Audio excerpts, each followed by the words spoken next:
Om Swastiastu. Assalamualaikum warahmatullahi wabarakatuh. Shalom, nama budaya, salam sejahtera untuk kita semua. Di sini kami dari kelompok 4 dengan saya sendiri, Niputu Anirmiasih dengan akhiran NIM 011 dan rekan saya Vida Cinta Bella dengan akhiran NIM 012. Saya Paniputu Eka Frida Yuni dengan akhiran NIM 034. Di sini kami akan menyampaikan materi tentang komponen-komponen darah untuk transfusi.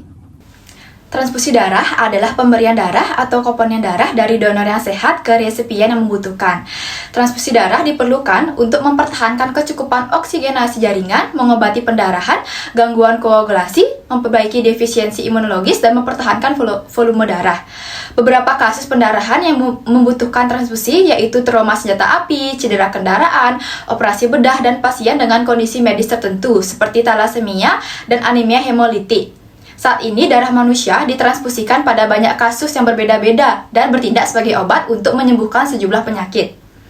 Komponen darah adalah bagian-bagian darah yang dipisahkan dengan cara fisik atau mekanik tanpa menambahkan bahan kimia ke dalamnya, dengan cara pengendapan atau pemutaran.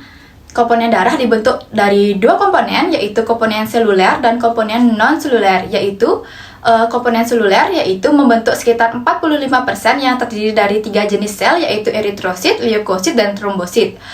Komponen seluler antara lain sel darah merah pekat atau picky red cell atau PRC, sel darah merah miskin leukosit atau leukoplate PRC, leukosit atau bavikot, dan trombosit konsentrat. Sedangkan komponen non-seluler berupa cairan yang disebut plasma yang membentuk sekitar 55% bagian dari darah.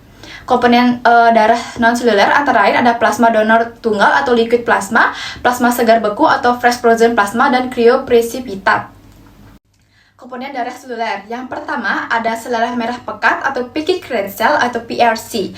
Sel darah merah pekat merupakan komponen darah yang mengandung eritrosit dengan kadar hematokrit sekitar 70-80%.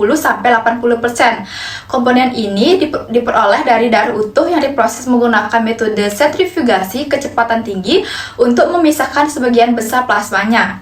PRC menjadi pilihan utama dalam terapi anemia kronik atau akut karena mampu meningkatkan kapasitas darah dalam mengangkut oksigen. Komponen ini lebih efisien dibandingkan darah utuh karena volumenya lebih kecil namun kandungan eritrositnya tinggi. PRC juga digunakan pada pasien-pasien operasi, korban kecelakaan, serta penderita kelainan darah seperti talasemia atau leukemia. Penyimpanan dilakukan pada suhu 2-6 derajat Celcius dan digunakan dalam waktu 6-18 jam setelah pengambilan darah untuk menjaga kualitas sel darah merah tetap baik.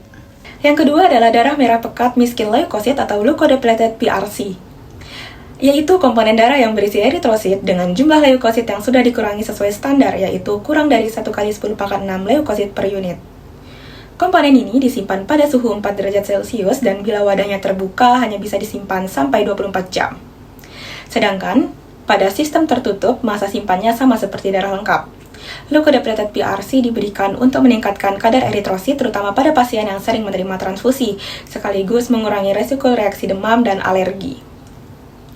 Pengurangan leukosit dapat dilakukan dengan beberapa cara, seperti pencucian PRC, sentrifugasi, pembekuan degliserolisasi, dan filtrasi. Dari semua metode, filtrasi adalah yang paling efektif karena mampu menurunkan leukosit hingga di bawah 1 kali 10⁻⁶ per unit. Yang ketiga adalah leukosit pekat atau bavikot, yang merupakan komponen berisi granulosit dan biasanya memiliki volume sekitar 50-80 mili. Produk ini disimpan pada suhu ruang terkontrol dan harus segera ditransfusikan dalam waktu 24 jam. Leukosit pekat digunakan untuk menambah jumlah granulosit, tetapi saat ini jarang digunakan karena hasilnya kurang memuaskan pada pasien dewasa. Meski begitu, bavikot atau granulosit feresis masih bisa bermanfaat bagi beberapa kasus sepsis berat pada bayi baru lahir. Komponen ini dapat menimbulkan efek samping seperti urtikaria, menggigil, dan demam, serta penggunaannya harus mengikuti protokol yang ketat. Yang keempat yaitu trombosit konsentrat atau TC, yaitu komponen berisi trombosit yang diberikan pada pasien dengan trombositopenia atau untuk mencegah perdarahan. TC biasanya diberikan ketika kadar trombosit kurang dari 50.000 per mikroliter atau 20.000 per mikroliter di beberapa tempat, tergantung kondisi pasien. Karena masa simpan trombosit hanya sekitar 5 hari, komponen ini harus segera digunakan setelah dibuat, dan kualitasnya sangat dipengaruhi oleh cara penyimpanan. Oleh karena itu, stok TC di unit transfusi biasanya lebih terbatas dibandingkan dengan komponen darah lainnya.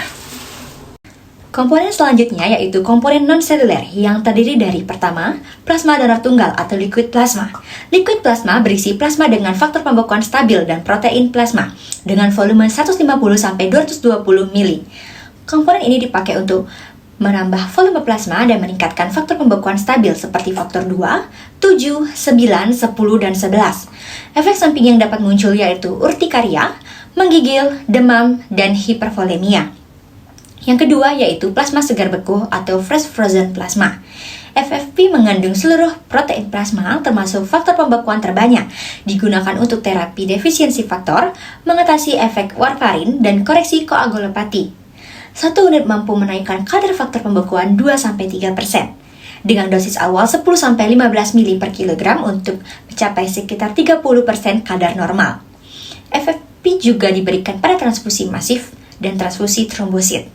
Sebelum digunakan, FFP harus dipanaskan hingga 30 derajat Celcius dan diproduksi dari darah utuh atau platelet-rich plasma yang dibekukan cepat hingga di bawah minus 30 derajat Celcius untuk menjaga stabilitas faktor pembekuan. Penyimpanan FFP bervariasi dari minus 20 derajat Celcius sampai di bawah minus 65 derajat Celcius dengan masa simpan 3 bulan hingga 7 tahun. Dan transportasi dilakukan pada suhu di bawah minus 25 derajat Celcius. Setelah dicairkan, FFP tidak boleh dibekukan ulang. Yang ketiga yaitu kriopresipitat atau antihemophilic factor. Kriopresipitat berisi faktor 8, faktor 13, fibrinogen, serta faktor von Willebrand. Digunakan untuk menangani perdarahan akibat defisiensi faktor 8 pada hemofilia A. Setiap kantong atau kurang lebih 30 mili mengandung 75-80 unit faktor 8, 150-200 mg fibrinogen dan faktor 13. Satu unit dapat meningkatkan fibrinogen 5-10 mg per desiliter dan mempertahankan kadar minimal 100 mg per desiliter. Pemberian dilakukan secara intravena segera setelah dicairkan karena tidak stabil pada suhu kamar. Efek samping yang mungkin muncul meliputi demam dan reaksi alergi ringan. Sekian materi dari kelompok kami. Mohon maaf apabila terdapat kesalahan dalam berkata. Kami ucapkan terima kasih. Om Santi Santi Santi Santi Om. Wassalamualaikum warahmatullahi wabarakatuh. Shalom, nama budaya, salam sejahtera untuk kita semua.